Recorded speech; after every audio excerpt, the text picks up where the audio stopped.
What if you were the one that you've always been looking for? And if you can see your life that way, see you that way, then everybody that comes into your life is an enhancement and an addition, but it doesn't become your end all be all.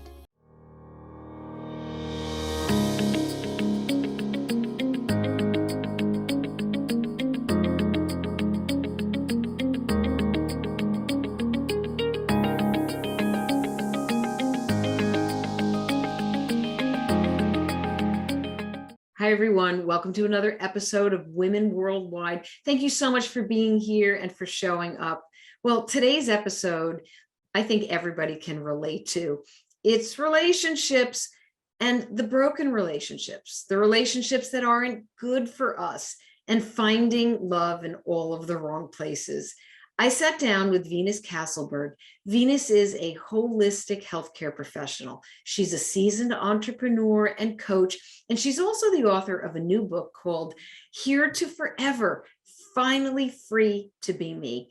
And in this episode, Venus shares how you can find this freedom, what a broken relationship looks like, why we keep repeating the bad relationships, what it means to be vulnerable, and how to stay true to yourself, which is so important. Well, rather than me going on and on about Venus, it's time for you to listen in, and Venus is going to share her story and a lot of great advice with you. Venus, welcome. Welcome to Women Worldwide. Well, thank you so much for having me. I'm happy to be here. Well, I have been looking forward to this conversation. Before we dive in, maybe you could just tell us a little bit about your background and what in the past made you want to write about looking for love in all the wrong places. Well, probably because that's what I did for a very long time.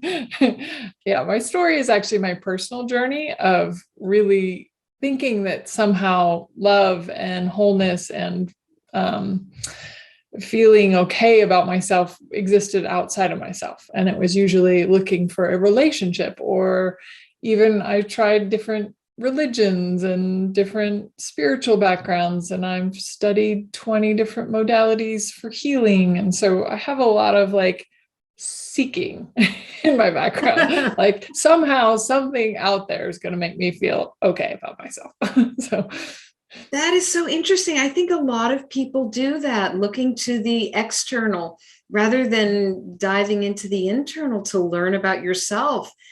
And then you would find things in the right places. So you definitely are somebody who understands, from what you've been through, the broken relationship. But can you identify, maybe for everybody out there listening and watching, is there a relationship that can't be fixed? Well, I would definitely be looking, every relationship I'd be looking at, are you cutting yourself off to try to make it work?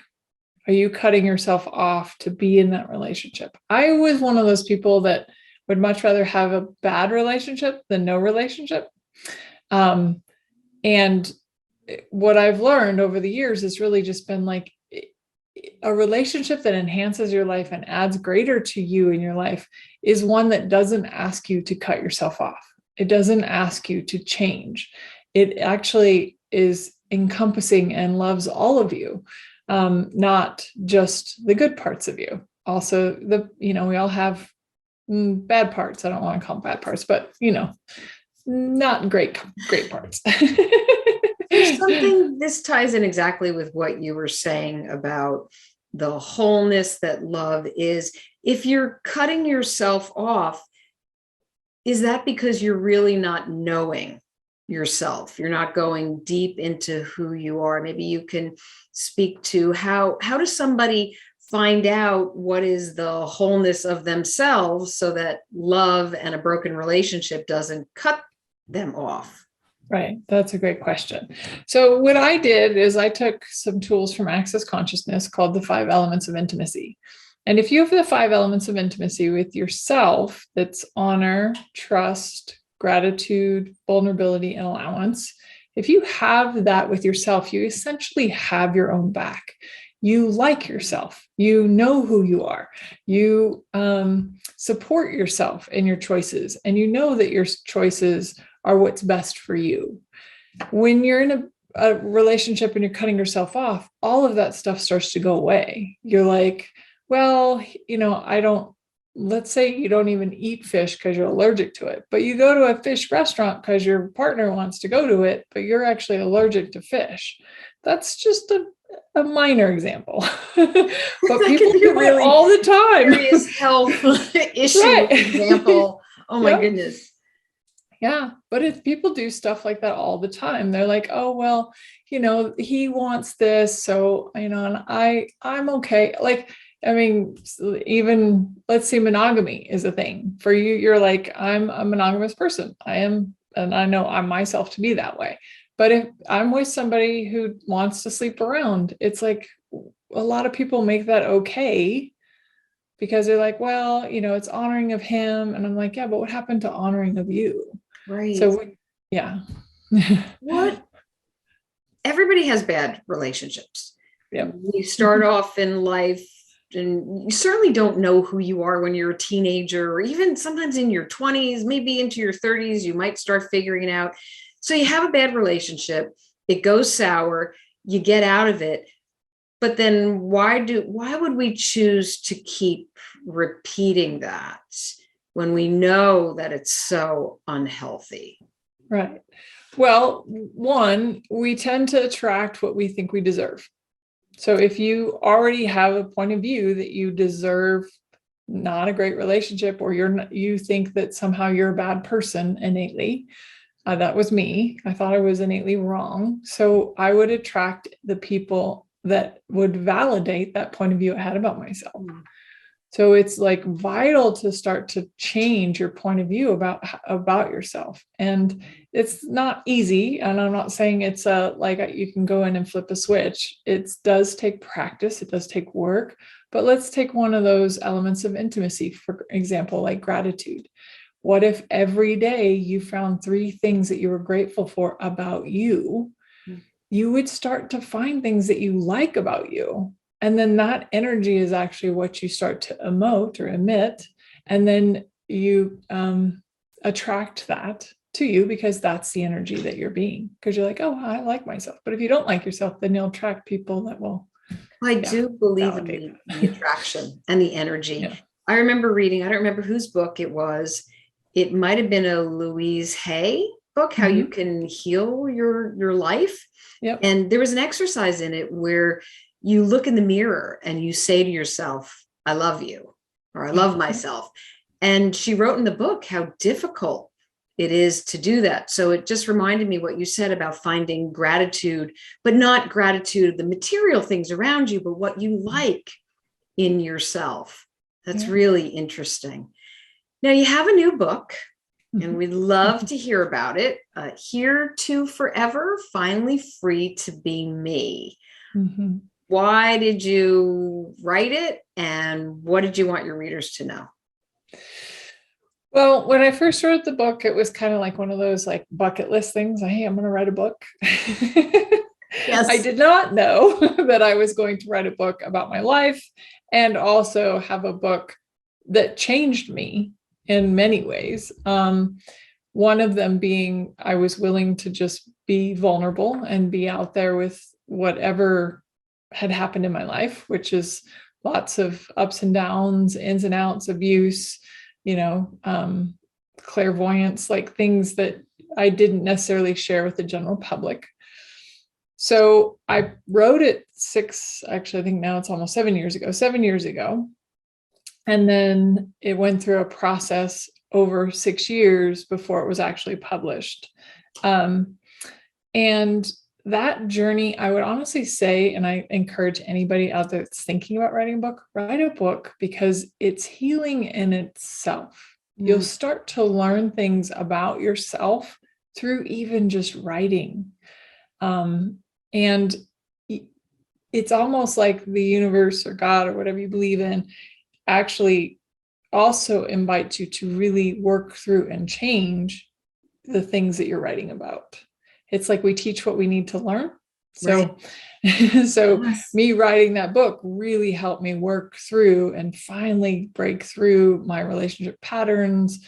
And then once it was written, I was like, wow, I actually get a lot of people struggle with this addiction to relationships and feeling like they need somebody else to feel whole and complete.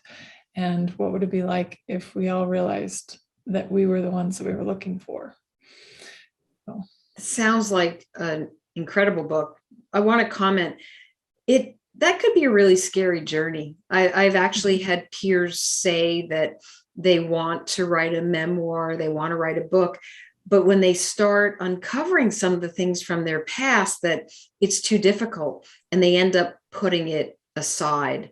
How did you, I'm sure with what you mentioned and what you've been through, it was difficult. Was there any time that you reached a point where you had to set it down, walk away?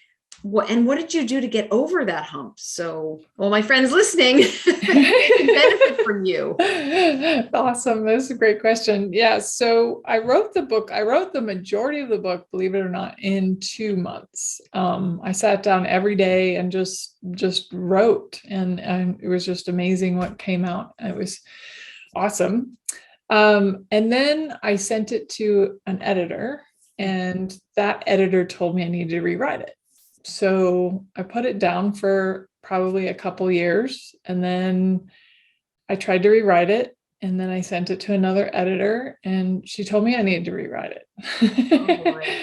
And then it went to a couple more people, and I finally was about to throw in the towel last year. And I was like, I think maybe it doesn't want to be a book. I don't know. Maybe I don't know how to write a book. And I sent my original copy to a friend of mine who's a ghostwriter. And I said, would you just tell me what you perceive about this book? And she called me 3 days later, and she says, I couldn't put it down. I don't read books anymore. I don't have time. Oh, that's a huge compliment. Yeah. And she said she wouldn't change a thing. So my encouragement to people who might be thinking about writing or struggling with it is to just keep going. I get it. Don't give up. I get it. Yeah, don't give up. And it will pay out. It's just, it may not look the way that you want it to. It may not happen in the timing that you want it to. But if you keep going, there is a tipping point with anything that you're trying to create in your life. That's really good to know, and that you've said that. I believe that you can submit your book to an editor or different publishers, and rejection is a part of the process. Mm-hmm. You have to have that perseverance and that strong drive and will to keep going. Well, and even maybe that. Thank you. And maybe even the belief in your message, right? That's right. Like if you have that within yourself, nobody can shake you from that. So finding that would be my recommendation. So the back half of the book, the second half of the book, is actually the tools that I use to fall in love with myself. So can you share some of those tools? Yeah. Because falling in love with yourself as tools would lead to that relationship freedom that you speak of. Yeah, absolutely. And the 5 elements of intimacy was where I started. And then just having the gratitude for myself, just realizing that I wasn't as messed up as I thought I was, And was anybody telling you that you were messed up, or was that just something you internalized along the way? I think it was just a decision that I made after having some great things happen when I was younger, kind of like the karma thing. Like, I think at one point I thought that I don't believe in karma now, but at the time I thought, well, maybe, I deserved it somehow, like from another lifetime, or maybe I wasn't a nice person, but it was a series of events. And then eventually I was like, wow, I really think I'm pretty messed up. So, yeah. Well, you mentioned something before, and it keeps popping back into my head. So I have to ask you. You mentioned clairvoyant, and that is being able to visualize something as compared to clairaudient, which is hearing things. Can you maybe comment on that if you don't mind? Sure. Not at all. So yes, when I turned 30, it's in the book, but when I turned 30, I became a clairvoyant medium pretty much all overnight, which means I can see the spirit realm.